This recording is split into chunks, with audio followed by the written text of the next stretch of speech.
Welcome to my new blogs. কেমন আছো সকলে? আশা করছি ভালো আছো, সুস্থ আছো। আমি একদমও ভালো না। চলো, সকল বন্ধুদেরকে জানাই গুড আফটারনুন, আর তার সাথে জানাই বড়দেরকে অনেক অনেক প্রণাম, ছোটোদেরকে বুক করা অনেক অনেক ভালোবাসা আমার একটা ছোটো ব্লগের সাথে। আর আজকে আমার বেশ একটা খুশির দিন, আর আমার ভিডিওটা আজকে অনেক মজাদার হবে। বিশেষ করে আমি একলাই তো ভিডিও করি, তারপরেও আমি যতটুকুই তোমাদেরকে শেয়ার করতে পারবো, আশা করি তোমাদের ভালো লাগবে। আর ভিডিওটা তোমরা ফুল ওয়াচ করো। চলো, ভিডিওটা কিসের জন্য হতে চলেছে সেটা তোমাদেরকে একটু বলি। বেশ কিছুদিন হয়েছে গাইস, আমার শরীরটা একটু ভালো না, শরীরটা প্রচন্ড খারাপ। আর বিশেষ করে আমি এখন ব্লগ ভিডিও করি না। কেন করি না? একটু ভিউস আসে না। আর এত কষ্ট করে পরিশ্রম করে ভিডিও বানানোর পরে 2টা 5টা ভিউস আসে, তো যার জন্য আর ভালো লাগে না। তো যাই হোক, আজকের ভিডিওটার মধ্যে তোমাদেরকে আমি শেয়ার করি যে আমার কিছু কষ্টের কথা হলো কি, আজকে প্রায় মাসখানেক হয়ে গেছে আমার শরীরটা এতটুকুই অসুস্থ, আমার কিছু ভালো লাগছে না, যার কারণে আমি প্রচণ্ড শুকিয়েও গেছি। আর দেখো, হাত দিয়ে যে মোবাইলটা ধরে আমি ভিডিও করব তাও পারছি না, হাতে কিন্তু প্রচণ্ড ব্যথা করছে। তো যার কারণে আমি একটু শুয়ে পড়লাম।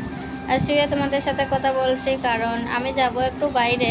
আর বাইরে এতটাও রৌদ্র যে কাউকে যদি নিয়ে তুমি এখানে দাঁড় করাও, গরম জল ডালতে হবে না, সে এমনিও সিদ্ধ হয়ে যাবে। তো সেরকমভাবে রোদের একটা ওয়াদার, আর গরম তো প্রচণ্ড দিচ্ছে, সেই লেভেলের গরম। তো চলো, আমি এখন একটু রেডি বেডি হই। আর সামনে এসে গেছে দুর্গাপূজা। আর দুর্গাপূজাতে সবাই কিন্তু আনন্দ করে, অনেক মানে ভালো লাগে, কেনাকাটাও করে। তো আমার কিছু পার্সোনাল জিনিসপত্র আছে কেনার জন্য। আমার কিনতে কিন্তু কিছু ইচ্ছা করে না, কারণ আমি অসুস্থ, যার কারণে আমার ভালো লাগে ভাইরে। আর তোমাদেরকে দেখিয়ে দিলাম, দেখো আমাদের বাড়িটা কিন্তু একদম রাস্তার কিনারে।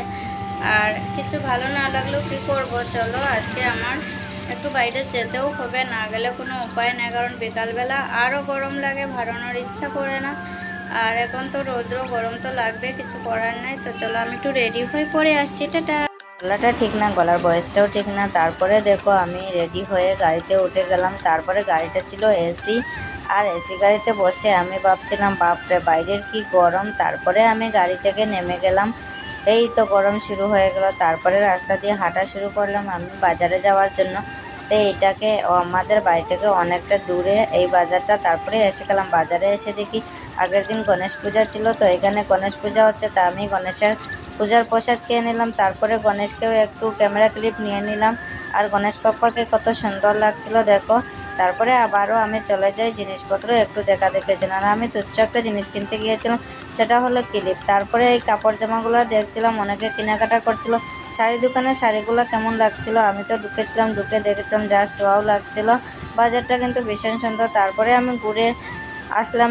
বেরিয়ে আসার পরে এখানে একটা নদী, আর নদীটাকে দেখলে দৃশ্যগুলো জাস্ট ওয়াও লাগে।